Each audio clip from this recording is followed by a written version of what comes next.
MBC 경남 바로 시사. 여러분 안녕하십니까? 1월 10일 월요일 바로 시사 출발합니다. 저는 백율입니다. 피해 정도가 다른데 배상 금액을 똑같이 지급한다는 건 이해할 수 없습니다. 지난 2020년 8월 섬진강 홍수 피해를 입은 한 주민의 이야기입니다. 당시 홍수 피해 국가 책임이 48%라는 중앙환경조정분쟁위원회 결정에 주민들의 반발이 커지고 있는데요. 지역에 따라 피해 규모가 다른데 어떻게 일괄적인 배상 기준이 나올 수 있냐는 겁니다. 당시 피해를 겪은 주민들은 배상금이 청구액의 절반도 되지 못하는 금액으로 책정된 걸 받아들이지 못하겠다는 분위기입니다. 무엇보다 원인 규명과 책임 회피 등으로 하세월을 보낸 끝에 내려진 결정이라 피해 주민들은 더 크게 실망할 수밖에 없었다고 말합니다. 이런 가운데 하동 지역 상습 침수 지역에 대한 대대적인 정비 사업이 시작됩니다. 하동구는 하동읍 상하저구와 진교면 화포지구에 총 566억 원의 사업비를 투입해 정비에 들어가는데요. 이 지역들은 저지되어서 해마다 농경지며 주택들이 침수되는 피해가 반복되는 곳입니다. 수해 피해 지역 주민에 대한 배상이 이루어지는 것도 중요합니다. 하지만 집중호우 때마다 수해가 반복되는 지역에 대한 정비 사업도 앞으로 다가올 피해를 막기 위해 소홀히 하면 안 되겠습니다. 네, 오늘 바로 시사에서 준비한 소식입니다. 이번 주 목요일이면 창원시가 특례시로 새롭게 태어납니다. 공식 출범을 앞두고 창원 시내 곳곳에는 현수막들이 걸리면서 분위기를 고조시키고 있는데요. 하지만 실질적인 광역시급의 행정 지위와 재정 자율권을 확보하지 못해서 반쪽짜리 출범이라는 지적도 나오고 있습니다. 창원 특례시의 출범의 의미와 앞으로의 과제에 대해서 자세하게 짚어보겠습니다. 그리고 기후위기와 멸종위기에 대해 짚어보는 해피투게더 준비되어 있고요. 도내 주요 뉴스 정리해드리는 김혜수의 뉴스 똑똑 5만대만 뉴스까지 준비하고 있습니다. 잠시 광고 듣고 바로 시사 본격적으로 출발합니다.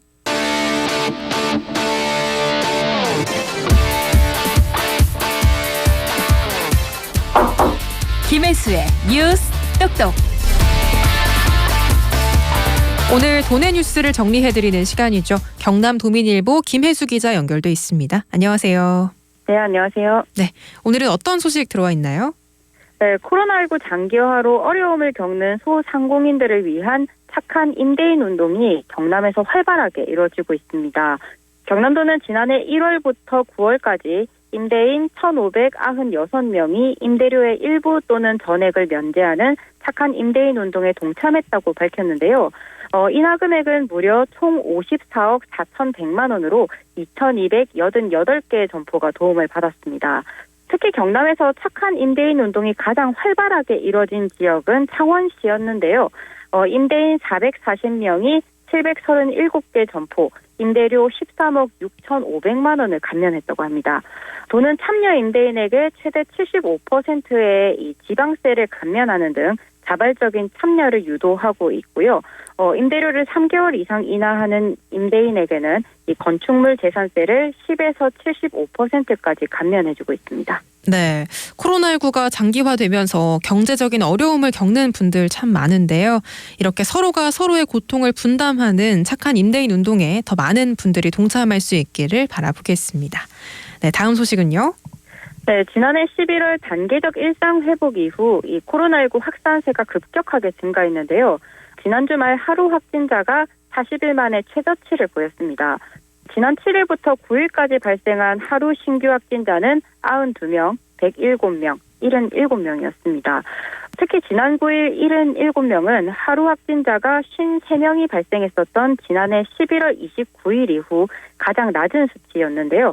이렇듯 이 확산세가 주춤하게 된 것은 강화된 사회적 거리두기 효과로 최근 새로운 집단 감염이 나오지 않은 것이 가장 크게 작용했다는 평가입니다. 네, 오늘부터는 백화점, 대형마트 같은 대규모 점포도 방역 패스 적용을 받습니다. 코로나19 확산세를 완전히 꺾기 위해서는 시민들의 철저한 방역 동참이 필요해 보이네요. 네, 세 번째 소식은요. 창원 지역 대학들이 총장 협의회를 만들어서 학력 인구 감소와 수도권 집중화 등에 공동 대응하기로 했습니다. 참여대학은 창원대, 경남대, 마산대, 창신대, 창원문성대 등 5곳이고요. 초대 회장은 창원대 이호영 총장이 맡았습니다. 지난 7일 열린 총장협의회 발족식에서는 이 지역대학과 지역사회의 지속가능한 발전 전략을 찾기 위해 이 다각적인 협력 방안들이 논의가 됐었는데요. 특히 이들 대학은 긴밀한 교류를 위해서 실무협의체도 함께 구성하기로 했습니다. 또한 지방 소멸 우려에 대응할 수 있도록 지자체와 대학이 함께 적극적인 협력을 해야 한다는 데 입을 모았는데요. 특히 오는 13일에 출범하는 창원 특례시와의 협력 체계를 만들어야 한다는 데 뜻을 함께하기도 했습니다. 네, 이번 총장협의회가 같은 지자체 내에 있는 대학 간의 연합과 또 공유에 있어서 선도적인 모델을 제시할지도 함께 지켜보겠습니다. 네, 그럼 마지막 소식은요? 네, 김해영 통합 돌봄 모형이 전국적으로 주목을 받고 있습니다. 김해시는 2019년 7월부터 이 통합 돌봄 선도 사업을 진행했었는데요. 퇴원 환자와 또 복합적 욕구를 가진 중점 관리 노인들이 대상이었습니다. 이 대상자들은 개별 상황과 또 욕구 조사를 거쳐서 병원이나 시설에 들어가지 않고 이 집에서 보건 의료나 요양 돌봄, 또 주거 등의 다양한 서비스를 받아왔습니다. 특히 최근에는 이 보건복지부가 김해영 퇴원 환자 연계 모형을 전국적으로 확대하겠다는 방침을 밝히기도 했는데요. 김해시는 지난 3년 동안의 이 성과와 문제점을 바탕으로 올해는 초고령 사회에 대비하는 지속가능한 통합돌봄 모형을 장착하겠다는 계획을 밝혔습니다. 네, 김해형 통합돌봄 체제 다른 지자체로도 널리 퍼져서 더 많은 시민들이 혜택을 볼 수 있기를 기대해 보겠습니다. 오늘 말씀 여기까지 듣겠습니다. 고맙습니다. 네, 고맙습니다. 네, 지금까지 김혜수의 뉴스 똑똑 경남도민일보 김혜수 기자와 함께했습니다.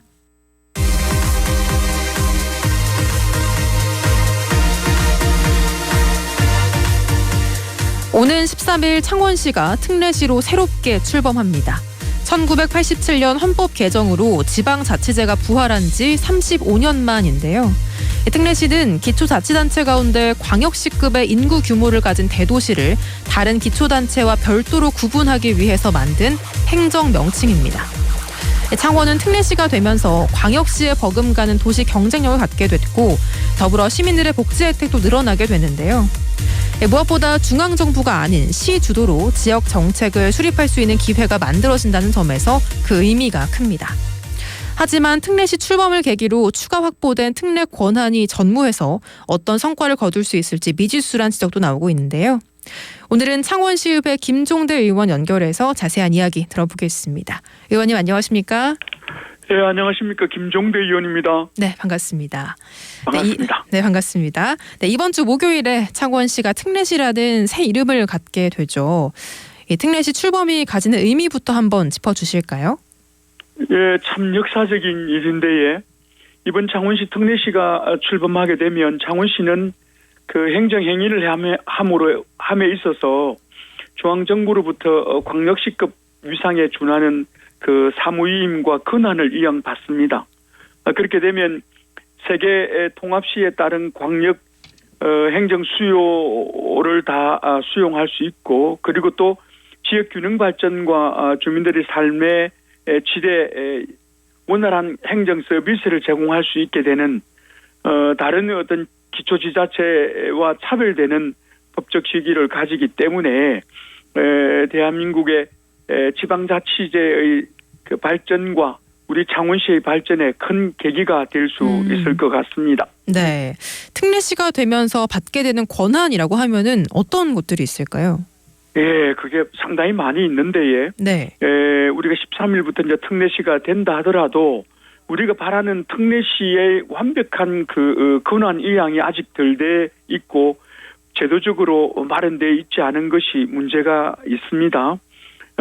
지금 이제 대통령 소속의 자치분권위원회에서 심의를 하고 그리고 또 지금 국회에 제출되어 있는 지방 이관 이양 법안 행태를 보면 네. 13개 부처의 37개 법률과 262개의 사무가 있는데 그중에서 창원시에 이양되는 사무는 관광특구라든지 그리고 신기술 창업에 관련된 사무라든지 비영리 민간단체 등록에 관한 내용 등을 포함해서 173개에 달하는 광역시급 자치 권한을 확보하게 됩니다.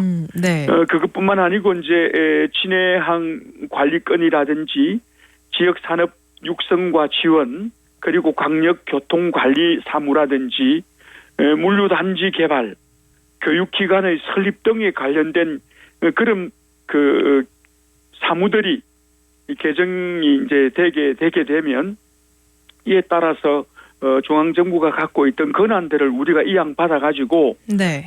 그것을 우리 도시 규모에 맞도록, 그리고 또 행정적으로나 재정적으로나 자치 권한과 자율권, 그리고 또 재량권이 이제 확대됨으로 해서 우리 시민들이 삶의 질에 많은 영향을 주게 될 것 같습니다. 네. 이렇게 특례시에 특례 권한을 부여한다라고 하는 건 지방분권 강화라는 취지에도 좀 부합한다라고 보여지는데 어떤 의미라고 평가하십니까? 예, 맞습니다. 지금 이제 대한민국은 서울공화국 중심으로 중앙 권력이나 행정, 재정, 인적, 물적 자원이 집중되어 있습니다. 네네. 이런 문제들을 해소하기 위해서는 단순하게 지방에 재정 지원하는 방법 정도로만 가지고는 근본적인 격차를 해소할 수 없기 때문에 지방분권 강화를 통해서 각 지자체가 그 지역의 실정에 맞는 자치권 행사를 통해서 각자 도생을 할 수 있도록 그렇게 만들어줘야 되고, 그 역량에 맞도록 자율권을 주게 되면 그 도시가 갖고 있는 개성이나 특성에 맞도록 여러 가지 네. 자치분권을 강화시키고, 또 그런 것들이 이 미래 성장 동력이 될 겁니다. 네. 이제 그렇게 되면 그 자체가 국가 경쟁력으로 작용하게 될 것 같습니다. 네. 그런데 이 시민들 입장에서는 특례시로 바뀌면 당장 어떤 변화가 있을지 아직 좀 피부로 느껴지는 건 사실 없을 것 같거든요. 네. 네. 가장 큰 변화라고 한다면 어떤 걸 좀 꼽아볼 수 있을까요? 예, 그 지적은 옳은 말씀이고요.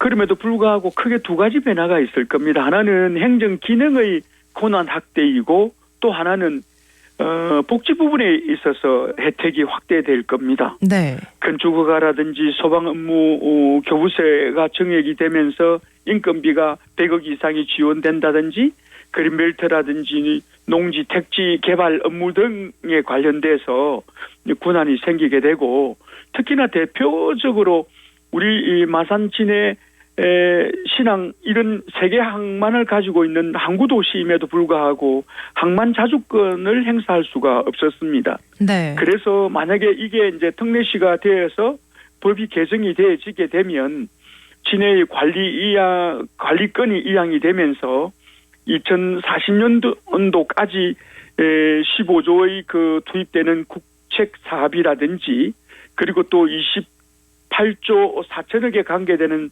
생산 유발 효과, 그리고 17만 8천 명의 그 취업 효과, 이런 것들을 누릴 수 있기 때문에 그런 것들이 소위 그 우리 지역의 향후 먹거리 창출에 크게 도움이 될 거고, 네네. 또 하나는 이제 복지 혜택에 있어서도 광역시급의 이제 여러 가지 이 기준에 의해서 여러 가지 사회복지급여 행태의 9개 내용이 더 혜택을 받게 되는데, 네네. 뭐 자세한 얘기는 할 수가 없지만은 약 1만 명에 가까운 시민들이 170억에 달하는 추가적인 복지 혜택을 받을 수 있게 될 겁니다. 근데 이렇게 특례시가 되고 복지 혜택이 많아지면 그럼 지금보다 세금을 더 많이 내야 되는 거 아니냐, 이렇게 걱정하는 분들도 많이 계시더라고요. 어떤가요? 네, 저도 그 얘기도 들었는데 사실은 그것은 그렇게 걱정하지 않아도 될 문제입니다.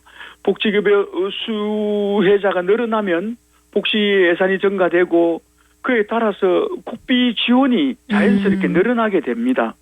그래서 예산 확보에 관해서는 이미 기재부하고 관계되는 부서하고 협의가 이루어지고 있기 때문에 시민들이 특별히 세금을 더 낼 필요는 없는 상황이라서 시민들이 추가로 세금 걱정을 하지 않아도 될 것 같습니다. 네.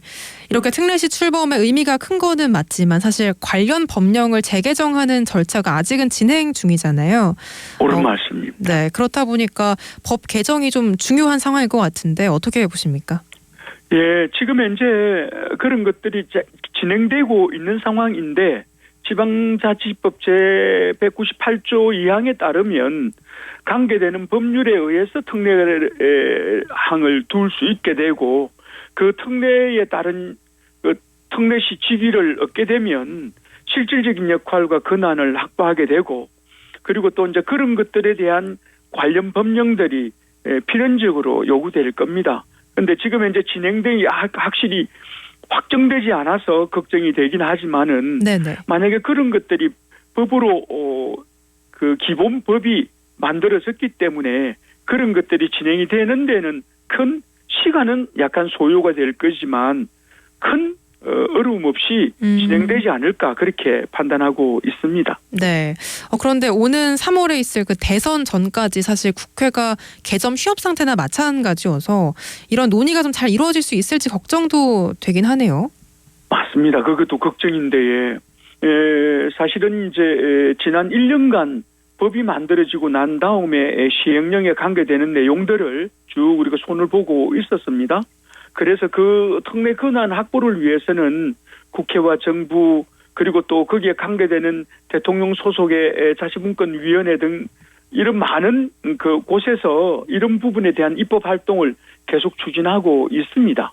아직 물론 확정된 건 아니지만 네. 그러나 그런 것들이 계속 진행되고 있기 때문에 그리고 뭐 지방분권법 같은 경우는 국회 행안위 법안 심사 제1소위원회 그런데 보면 이제 심의 중에 있고 그런 것들이 긍정적으로 평가되고 확정돼서 의결될 것으로 봅니다. 그렇게 되면 우리 창원시의회에서도 본위원이 오는 13일부터 열리는 임시회 때 네. 특례시 지원 특별법 그 재정 촉구 건의안을 발의해서 이게 채택이 되면 대통령과 그리고 국회의장 각 정당 대표들 그리고 행안위를 비롯해서 각 관계 여로의 법령 제정에 대한 강력한 촉구하는 그런 내용들이 채택이 될 것이고 네. 그렇게 되면 아마 그 법령을 제정하는 국회에서도 발빠르게 움직이게 되게 될 것입니다. 네, 이렇게 법 개정도 물론 중요하지만 지금 해마다 줄어드는 인구 문제도 창원시가 해결해야 할 과제가 아닐까 싶거든요. 예, 맞습니다. 지금 그래서 우리 시에서는 그 각 부서에 네. 그리고 또 각 업무에 인구 정책에 관한 내용들을 다 포함해서 예를 들어 도로를 개설한다거나 아니면 학교를 만든다거나 예를 들어서 뭐 중소기업을 육성하는 경우에도 인구 정책에 꼭 그렇게 감안된 그런 정책들을 같이 병행해 하고 있기 때문에 네. 제가 볼 때는 지금 인구가 주는 것도 사실이지만 그러나 계속적으로 그런 정책을 계속하게 되면 인구가 빠지는데 상당히 작용하게 될 것이고 그것이 인구를 유출에 막는 여러 가지 방법이 될 것뿐만 아니라 지금 이제 인구정책을 담당하는 네. 인구정책 담당관도 새로 신설해서 이런 부분에 대해서 적극적인 그 지원 정책을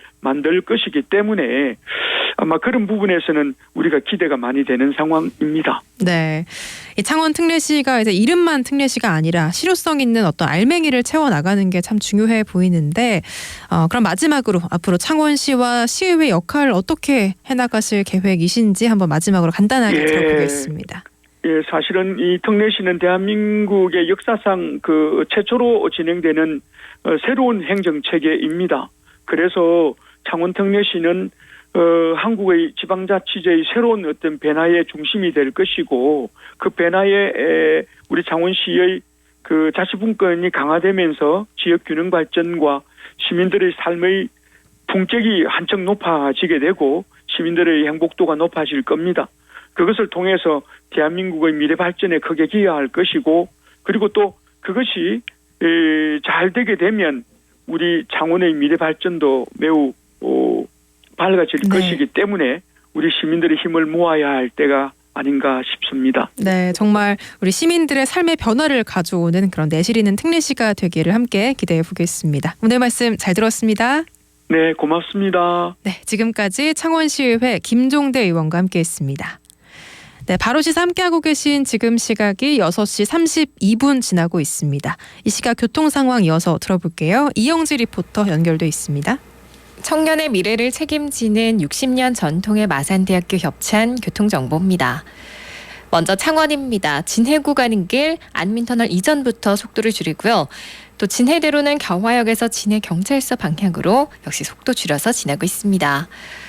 그리고 의창대로 따라 동읍 지나온 차량들 도계광장에서 신호 2번 정도 기다리고요. 창원터널 장효 쪽으로 진입부에서 밀리고 있습니다. 진주는 동진로 시청 사거리에서 공단광장 구간 양방향으로 서행하고요. 또 하대로는 삼전 아파트에서 선악 사거리 쪽으로 정체가 이어지고 있습니다. 끝으로 남해 본선 대저에서 덕천 구간 3km가 정체고요. 남해제 이지선은 서부산 가는 길 감전에서 1km 밀립니다. 교통정보였습니다. 네, 이영지 리포터였고요. 저희는 잠시 광고 듣고 다시 돌아오겠습니다.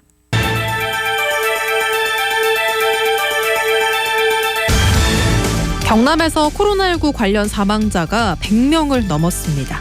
이 시각 코로나19 상황 남선희 리포터와 함께 짚어보겠습니다. 어서 오세요. 안녕하세요. 방역 당국에 따르면 지난 6일 오후 5시부터 사흘 동안 6명이 사망했고요. 오늘 또 2명의 사망자가 추가로 발생을 했습니다. 그래서 현재 누적 사망자는 106명인데요. 사망자를 보면 100세가 넘은 환자 1명, 90대 3명, 70대 3명, 80대 1명입니다. 사망자 중 5명은 기저질환이 있었던 것으로 확인이 됐고요. 현재 경남의 위중증 환자는 25명입니다. 네, 최근에 사망자가 지속적으로 발생하고 있지만 다행히 사회적 거리두기의 강화로 인해서 확진자 수가 또 감소세를 보이고 있다고 하네요. 네, 사흘 동안 하루 평균 확진자는 100명 아래로 떨어졌는데요. 어제가 77명 신규 확진자가 나왔습니다.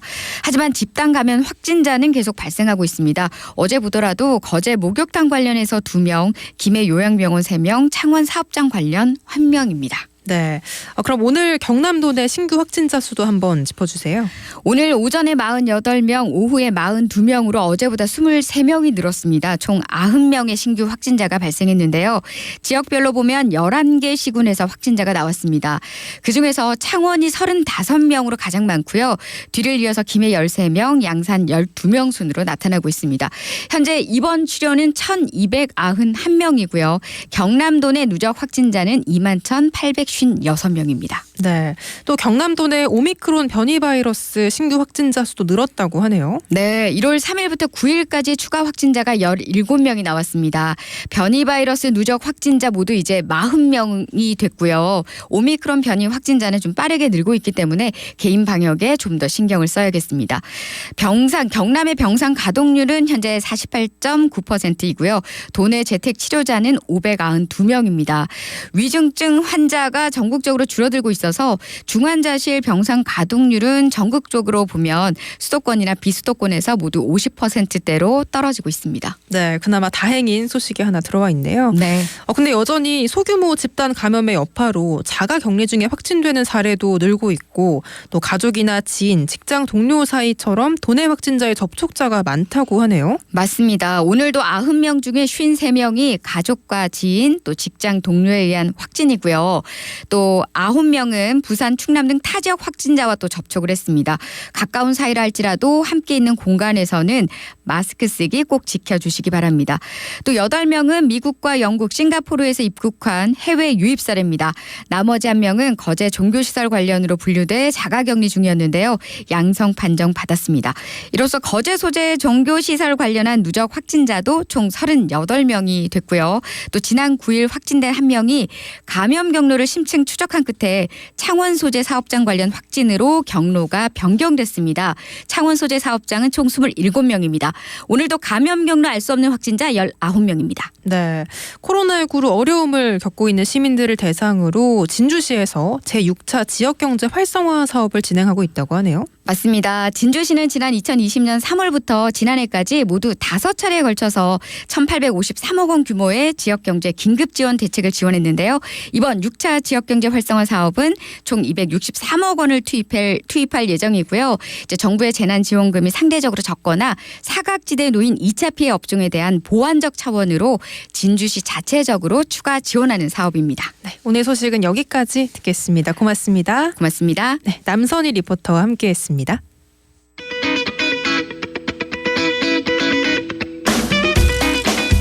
바로 제대로 보는 시사. MBC 경남 바로 시사와 함께하고 계십니다.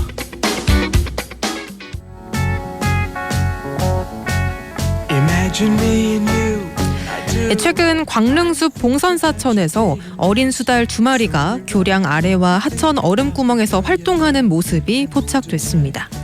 이 수달은 하천 생태계의 최상위 포식자라고 하죠. 그만큼 생태계 건강도를 평가할 수 있는 지표종인데요. 이 수달들은 왕숙천에 서식하고 있었는데 최근 친수시설이 만들어지면서 수변 식생도 줄어들고 야간에 운동하는 주민들도 늘면서 인적이 드물고 은신처와 먹이가 풍부한 광릉숲으로 옮겨온 것으로 추정됩니다. 멸종위기종 동식물들이 더 이상 사람들에 의해 피해를 입지 않고 더불어 살 수 있도록 더 많은 노력이 필요해 보입니다. 기후위기와 멸종위기에 대해 알아보는 시간이죠. 해피투게더 뉴스펭귄 남주원 기자와 함께 할게요. 안녕하세요. 네, 안녕하세요. 네, 반갑습니다. 최근에 영화 돈 룩업이 인기가 참 많더라고요. 그 할리우드 배우 레오나르도 디카프리오가 열연을 했던데 얼마 전에 아프리카 열대우림에 이 디카프리오의 이름을 딴 나무가 생겼다고 하네요. 네, 아프리카 카메룬에 있는 열대우림인 에보숲에 배우이자 환경운동가인 레오나르도 디카프리오 이름을 딴 나무가 탄생했습니다. 이 에보숲은 중앙아프리카에서 비교적 사람들 손길이 닿지 않은 가장 큰 열대우림인데요. 원주민 반은족과 멸종위기종인 고릴라, 침팬지, 둥근기 코끼리를 비롯해서 다양한 동식물이 살고 있는 곳입니다. 네.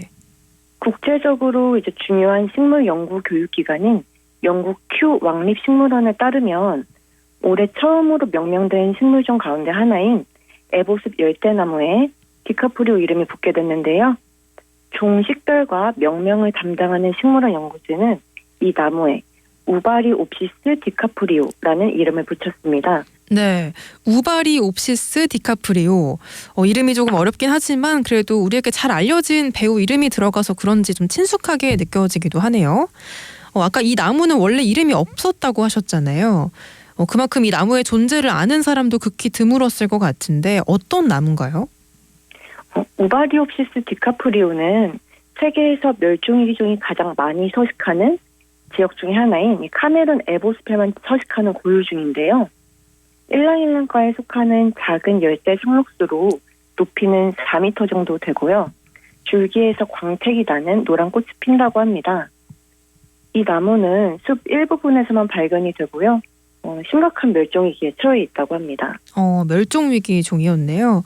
그런데 이 디카프리오라는 이름을 붙인 어떤 특별한 이유가 있을 것 같아요. 네, 앞서 카메룬 정부는 벌목을 위해서 이 에보숲을 개방할 예정이라고 밝히면서 큰 논란을 일으킨 적이 있는데요.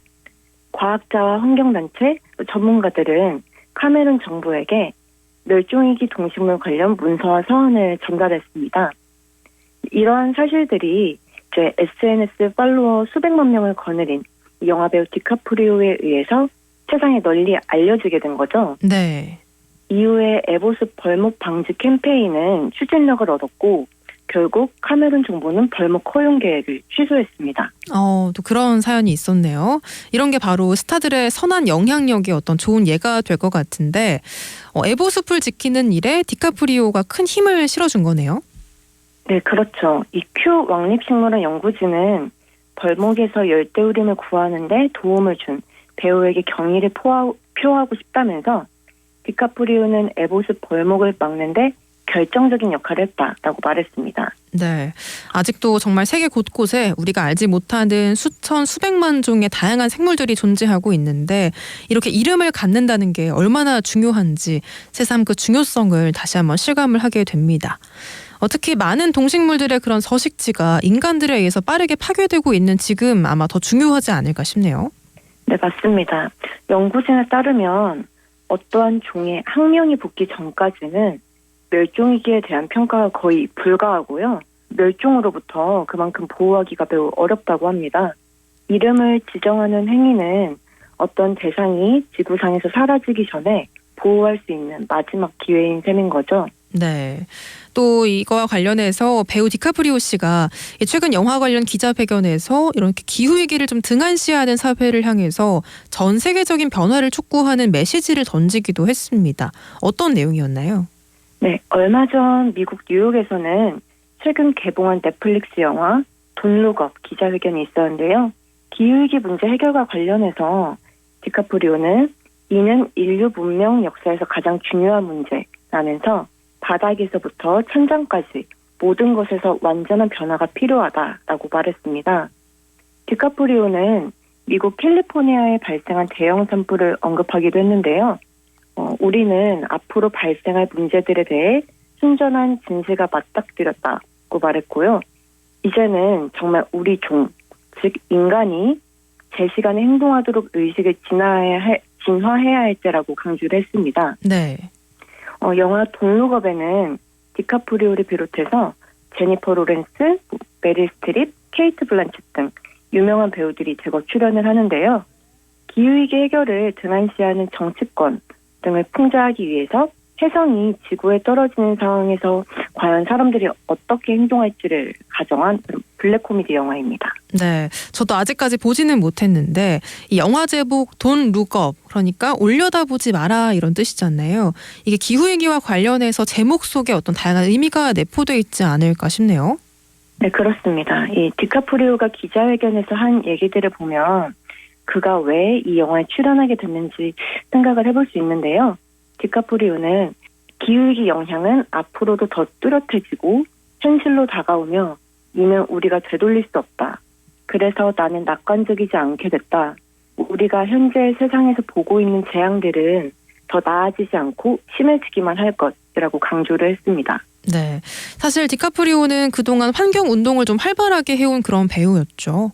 네, 디카프리오는 러시아 고래 감옥 반대운동, 멸종위기 고릴라를 위한 기금 조성 등의 다양한 환경운동을 해오고 있는데요. 이 때문에 디카프리오의 메시지가 더 깊이 와닿게 되는 것 같습니다. 네, 그렇네요. 디카프리오도 강조했지만 한 사람 한 사람이 기후위기와 멸종위기에 대해 좀 깊이 있게 고민하는 것도 중요하고요. 무엇보다 작은 행동이어도 실천에 옮기는 게 필요한 시점이지 않을까 싶습니다. 오늘은 여기까지 듣겠습니다. 말씀 고맙습니다. 네, 감사합니다. 네, 해피투게더 지금까지 뉴스펭귄의 남주원 기자였습니다.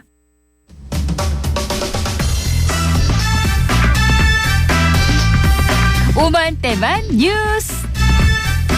오만때만 뉴스 시간이죠. 뉴스캐스터 노명주 씨 만나볼게요. 어서 오세요. 네, 안녕하세요. 반갑습니다. 네, 반갑습니다. 네. 오늘의 첫 번째 소식부터 한번 알아볼까요? 제 키가 작아서 이제 안 된다는 건가요? 네, 영국에서 34년간 버스 운전기사로 근무해온 한 여성이 새 버스 모델을 운전하기에는 키가 작다는 이유로 지난해 해고 통보를 받았는데요. 이와 관련해서 복직 청원이 쇄도하고 있다는 소식입니다. 네, 새로운 모델의 버스가 어떤 형태길래 키 작은 사람은 운전을 할 수 없다라는 건가요? 네, 새로운 모델은요. 기사가 승객으로부터 폭력 행위를 당하지 않게 하기 위해서 보호벽 기둥과 사이드 미러 위치가 바뀌게 된 건데요. 그렇게 되면서 이 키가 1m 52cm인 여성 이 트레이시는 사이드 미러를 보려면은 그 상체를 뒤로 젖혀야만 볼 수 있게 돼서 차량 페달에서 이 발을 떼야 하는 문제가 발생하게 된 겁니다. 네. 그럼 아무래도 새로운 모델의 버스를 운전하기엔 좀 무리가 있어 보이는데 네. 근데 그렇다고 해도 해고를 통보하는 거는 좀 회사 측의 너무 일방적인 권력 행사이지 않을까 싶네요. 네, 그래서 노동조합의 도움으로 회사에서는 트레이시에게 그녀가 운전할 수 있는 버스가 운행되는 다른 노선에서 이제 운행토록 타협안을 제시했는데요. 하지만 근무 시간과 임금이 줄어드는 문제가 있었습니다. 그래서 트레이시는 나는 미만인으로 자녀가 3명이 있고 갚아야 할 대출도 있어서 급여 삭감을 받아들일 수 없다고 전했습니다. 네, 트레이시 입장에서는 좀 정당한 권리를 요구하고 있는 것 같은데 네. 사람 사람들의 여론은 어땠을지도 궁금하네요. 예, 사연이 알려지자 유명 배우를 비롯해서 13,000여 명의 시민들이 그녀의 복직을 청원하는 서명회 운동에 참여를 했고요. 노조는 기존과 동일한 근무 시간과 급여 수준으로 복직시킬 것을 이 사측이 요구하고 있는데요. 반면 회사 측은 해당 운전기사에게 여러 제안을 했지만 거절했다는 입장을 보이면서 이 사원과는 별도로 2025년까지 여성 운전기사 비율을 11%에서 20%로 늘리겠다고 전했습니다. 네, 이런 부당한 부분에 대해서 자신의 권리를 당당하게 요구하는 것도 그렇고요. 네, 또 그걸 지켜가기 위해 동참하는 이런 시민들의 문화가 참 인상적입니다. 맞습니다. 네, 두 번째 오만때만 뉴스는요. 바닷속 쓰레기는 제게 맡겨주세요. 네, 현재 전 세계 바다는 플라스틱 쓰레기로 몸살을 앓고 있는데요. 그 독일 민헨 공대를 주축으로 유럽 연구기관이 참여한 시클리어 프로젝트가 바다 밑바닥에 가라앉은 쓰레기를 수집해가는 연구를 하고 있다고 합니다. 네, 이 해양 쓰레기 문제를 해결하기 위한 다양한 활동들이 참 세계에서 펼쳐지고 있는데 네. 사실 쓰레기 양이 너무 방대하기도 하고 예. 특히 말씀하신 그런 해저에 가라앉은 것까지 건져내는 건 너무 힘든 일이잖아요. 맞아요. 효과적으로 제거할 수 있다고만 하면은 정말 큰 도움이 되지 않을까 싶네요. 그렇죠. 이 폐타이어, 깨진 유리병, 망가진 그물과 어망 등 바닷속 가라앉은 수많은 쓰레기가 있는데요. 이것은 해양 생물뿐만이 아니라 해수욕을 즐기는 관광객들에게도 위험해서 직접 사람이 물속에 들어가서 이 수작업으로 제거해 왔는데요. 시간과 노력에 비해서 그 실제로 회수한 쓰레기 양은 많지 않았다고 합니다. 잠수부가 직접 들어가는 거는 좀 인명사고의 위험도 있지 않을까 싶은데 네. 그럼 이 시클리어 프로젝트는 어떻게 바다에 가라앉은 쓰레기를 제거하는 그런 건가요? 4가지 로봇이 협력을 하는 방식인데요. 먼저 소형 잠수정이 목표를 수색하고요. 또 인공지능 분류 시스템이 음료수병 같은 해양 쓰레기라는 점을 확인을 하면 그 쓰레기 회수용 잠수정이 로봇 팔로 이 쓰레기를 회수하게 됩니다. 그리고 얕은 해안에서는 드론을 띄워서 목표물을 수색하는 데 투입된다고 하네요. 일단 사람이 들어가는 게 아니니까 정말 안전하게 쓰레기를 제거할 수 있겠네요. 맞습니다. 게다가 24시간 쉬지 않고 이 쓰레기를 효과적으로 제거할 수도 있는데요. 하지만 모든 시스템이 그 의도를 한 대로 작동이 잘 이루어져야 하고요. 또 무엇보다도 경제성이라는 관문이 남아있기 때문에 상용화 가능성은 쉽게 예측하기 어렵다고 합니다. 네, 아무튼 바다 쓰레기를 제거하기 위한 다양한 노력들은 환영할 만한 그런 소식입니다. 네. 무엇보다 더 이상 바다가 더러워지지 않도록 우리의 그런 실천과 노력도 필요해 보이네요. 맞습니다. 세 번째 오만때만 뉴스입니다. 저기요, 먹는 걸로 그러는 거 아니에요. 네, 얼마 전 한 식품업체 작업자가 구부러져 있는 건조 오징어를 신발로 밟아서 펴는 영상이 SNS에 퍼지면서 논란이 되고 있습니다. 네, 신발로 오징어를 폈다고요. 네. 어떻게 된 일인가요? 일단 작업 신발이긴 했지만 영상에서는 건조 오징어를 이 신발로 밟아서 펴는 모습이 담겼고요. 위생 모자와 마스크도 미착용, 그리고 작업장 청결이 불량하다는 이유로 이 식품위생법 위반 사항이 적발이 됐습니다. 그리고 이게 이제 온라인에서 논란이 되자 식약처가 해당 업체를 찾아가서 관청에 행정 처분을 의뢰했다고 합니다. 네, 이렇게 듣기만 해도 좀 불쾌한 그런 감정이 드는데 네. 근데 이렇게 처리된 건조 오징어가 설마 유통도 된 건가요? 다행히 위반 행위 기간에 생산된 오징어 제품 약 3,900kg은 창고에 이제 보관이 돼서 시중에는 아직 유통되지 않은 것으로 확인이 됐는데요. 네. 식약처에서는 전량 자진 회수토록 해서 시중 유통을 막았다고 합니다. 네, 유통이 안 된 건 정말 다행이네요. 네. 앞으로 이런 일이 없어야겠지만 혹시라도 불량식품으로 의심되는 제품들을 발견하면은 어디로 또 신고를 할 수가 있다고 하네요. 예, 불량식품 신고 전화는 국번 없이 1399번. 1399번입니다. 네, 1399 꼭 기억하면 좋겠습니다. 네. 네, 여기까지 듣겠습니다. 고맙습니다. 고맙습니다. 네, 오만때만 뉴스의 노명주 캐스터와 함께했고요. 저희는 잠시 광고 듣고 오겠습니다. 경상남도가 코로나19로 어려움에 직면한 소상공인들을 돕기 위해서 경남형 소상공인 지원 정책을 추진한다고 합니다. 내일 이 시간 자세하게 알아볼게요. 바로 시사, 오늘 저희가 준비한 순서는 여기까지입니다. 지금까지 제작의 김진철, 기술의 우동일, 구성의 민혜영, 노명주, 저는 백유리였습니다. 함께해 주신 여러분 고맙습니다. 나는 알아버렸네.